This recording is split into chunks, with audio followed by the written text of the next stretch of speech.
Hi, if you want to get into Marvel Champions the card game, then you're in the right place. In this video, I will go through the rules and teach you how to play the game. Marvel Champions is a cooperative card game for 1 to 4 players. In Marvel Champions, each player becomes a Marvel hero and they work to fight against a villain. The players will win if they defeat the final stage of the villain by bringing their hit points down to 0. Villains' hit points are indicated on the lower left corner of the villain's card. It's important to note the player symbol next to the value of the villain's hit point. Whenever the player symbol appears, players must multiply the value by the amount of players in the game. Defeating the first stage of the villain is not the end.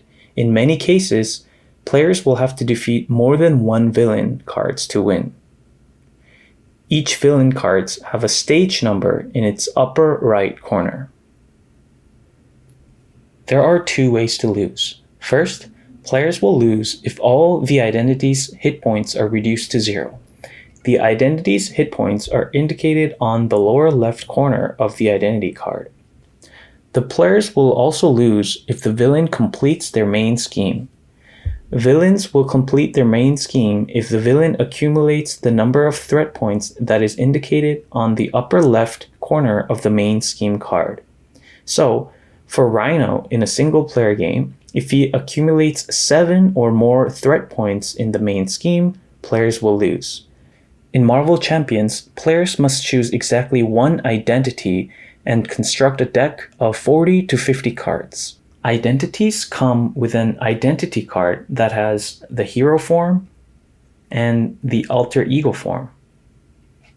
Also, they come with 15 identity-specific cards, obligation cards, and a nemesis set.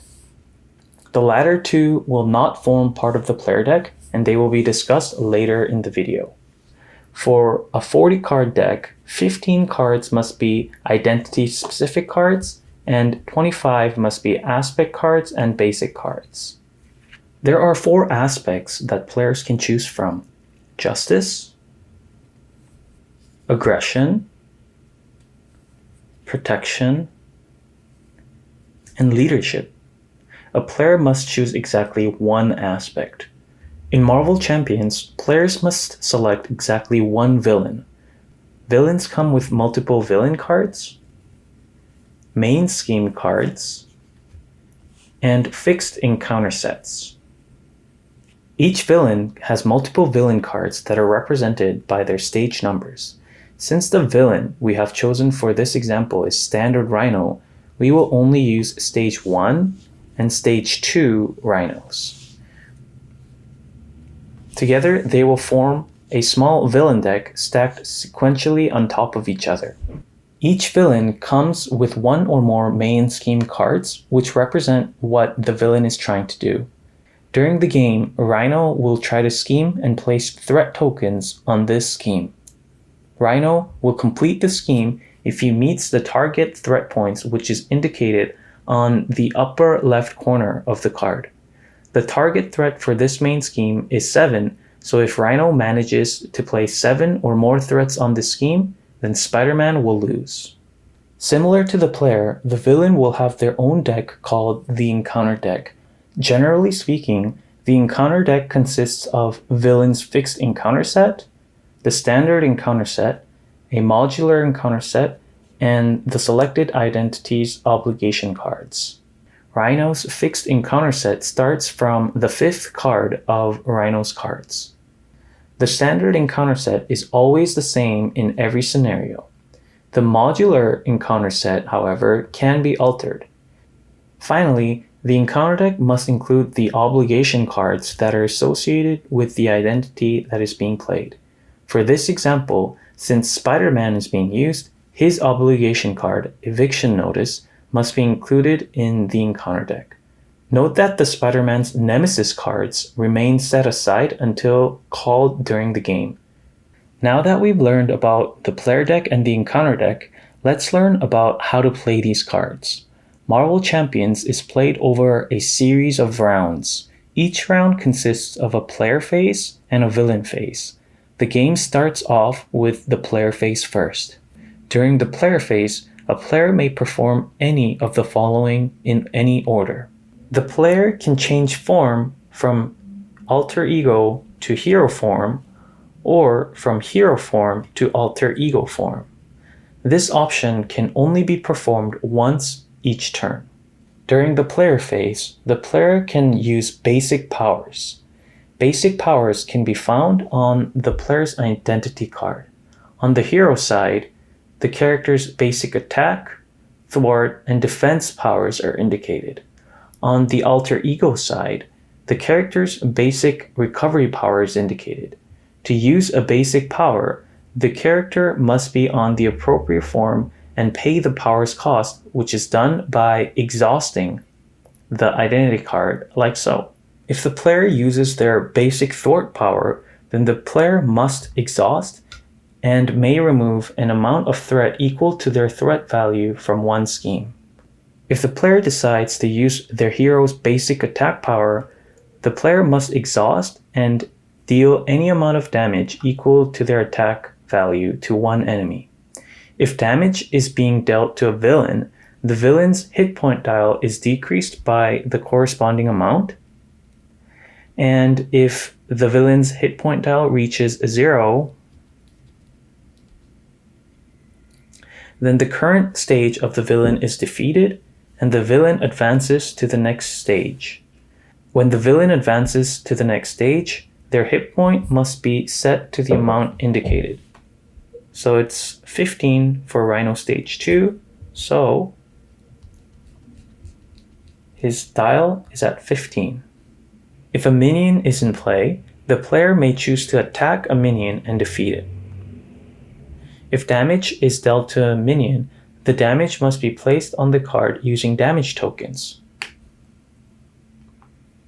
Each damage token reduces the card's hit points by 1.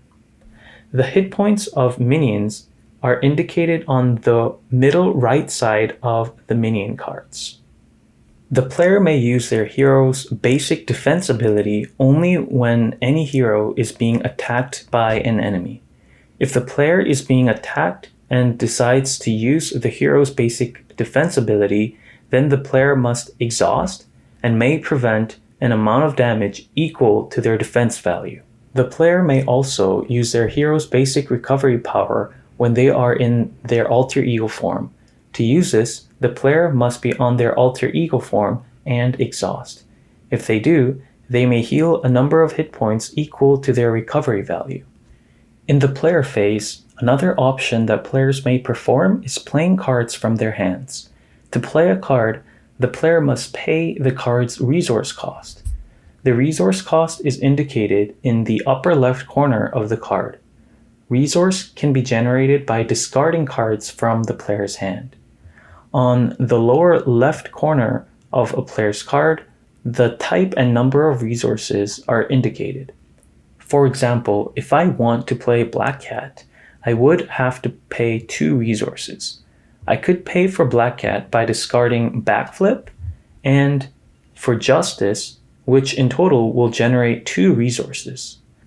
There are different kinds of resources as well. There are mental, physical, energy, and wild resources.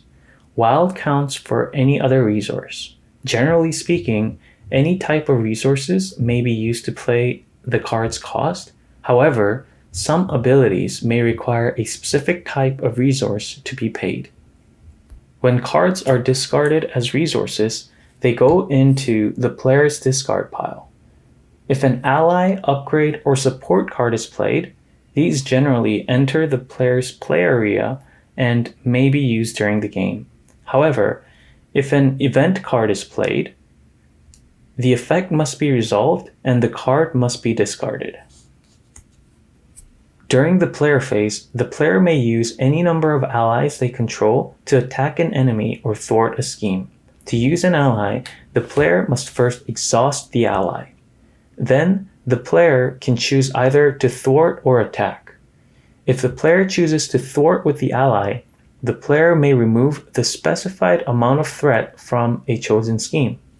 If she thwarts, then she may remove one threat from any chosen scheme. If the player chooses to attack with the ally, the player may deal the specified amount of damage to the enemy. However, unlike Identity's basic abilities, once an ally is used in this way, the ally must suffer consequential damage. The amount of consequential damage that an ally will be dealt is indicated with the damage icons under the value of their attack and thwart. For example, if Black Cat is used to thwart, the player may remove one threat from a scheme, and Black Cat will be dealt one consequential damage. However, since Black Cat does not have any damage icons under her attack, if Black Cat is used to attack an enemy, she may deal one damage but will not suffer any consequential damage. During the player phase, the player may trigger abilities from cards that they control in play, cards they play from their hand, or sometimes even from encounter cards that they reveal from the encounter deck. To trigger the action ability, the player must pay the ability's cost. Some abilities do not have a cost, while some abilities do have additional cost. There are other abilities that a player may trigger, such as interrupts, responses, and resources. The difference is that these abilities can be used during the villain phase as well. Interrupt abilities may be used anytime their specified condition would occur, while response abilities may be used anytime their specified condition is met. Those are all the options that the player may perform during the player phase. When a player completes everything that they wish to do on their turn, the next player begins their turn. When all the players have completed a turn, each player may discard any number of cards from their hand. And then, the player must draw cards from their player deck until the number of cards in their hand is equal to their hand size. So the hand size of Spider-Man is 5. Since I have discarded the rest and kept 2, I would have to draw 3 more cards. Once all players have cards equal to their hand sizes, they may ready the exhausted cards. This event ends the player phase and the round proceeds to the villain phase. The villain phase proceeds in a sequential manner. The first step in the villain phase is to place threat on the main scheme. Players must place the amount of threat indicated in the main scheme's acceleration field onto that scheme. The scheme's acceleration field is indicated in the lower middle part of the main scheme card. For Rhino, the acceleration field for the break-in's main scheme is 1 times the amount of players. So in a single player game, the player must place 1 threat on the main scheme at the beginning of the villain phase. After placing threat according to the acceleration field amount, the villain and minions, if any, activate against each player in player order. Activation is basically either scheming or attacking. The villain and minion will either scheme or attack based on what the player's identity form is. If the player is in the alter ego form, the villain and minion schemes. If the identity is in hero form, they will attack. If the player is in the alter ego form, the villain schemes first and then the minions will scheme if there are any minions. To resolve the villain's scheme activation, the villain will get a face down card from the encounter deck. This face down card is called a boost card. The villain will scheme equal to the villain's scheme value plus any boost icons at the bottom right of the boost card. To resolve this step, flip over the face down boost card and count the number of boost icons. For each boost icon, the villain gets +1 scheme for this activation. You can ignore the rest of the text box of the encounter card unless the boost card has a star icon. If there is a star icon, you have to read the text box, but since there are no star icons, you don't have to worry about that here. After applying the boost icon and or the star icon, the boost card gets placed in the encounter card's discard pile. Players must then place a threat equal to the villain's modified scheme value. After the villain's scheme activation, if there are any minions engaged with the player during the phase, they will also scheme, one at a time. For each minion, place threat on the main scheme equal to the minion's scheme value. No boost card is given to any minions. In this case, since the scheme value is 0, doesn't affect the main scheme at all. If the player is in the hero form, instead of scheming, the villain will attack. The villain will attack first, and then the minions will attack, if any. Similar to the scheme activation, the villain will get a boost card from the encounter deck. The villain will attack equal to the villain's attack value plus any boost icons at the bottom right of the boost card. For each boost icons on the card, the villain will get +1 attack for this activation. Before revealing the boost card, the attacked player may choose to defend against the attack. To defend, the player must exhaust the hero card or an ally card that they control. If a hero is defending, the amount of damage dealt will be reduced by the hero's defense value. If an ally is defending, all damage from the attack will be dealt to the ally. If no character is defending, the entire damage from the attack is dealt to the hero. If there are any minions engaged during the phase, they will also attack. For each minion, the player may choose to defend against the attack with a player. Minions do not get a boost card for this activation. After the villain and minion activation step, the third step is to deal and reveal encounter cards. Each player will be dealt an encounter card from the encounter deck face down. After all the encounter cards are dealt, they are revealed one at a time in player order. There are various types of encounter cards such as minions, treacheries, attachments, and side schemes. If a minion is revealed, then they enter play engaged with the player who revealed it. If a treachery card is revealed, then its effect must be resolved and discarded. If an attachment is revealed, it enters play attached to the villain or minion. When a side scheme is revealed, it must be placed near the main scheme, and side schemes will enter play with an amount of threat already on them. Threat from a side scheme may be removed in the same way as the main scheme. Once players remove all threats from a side scheme, it gets discarded in the encounter deck's discard pile. There may be encounter cards that instruct a player to put a Nemesis side scheme and a Nemesis minion put into play engaged with the player. Other encounter cards associated with the Nemesis set may have to be shuffled into the deck.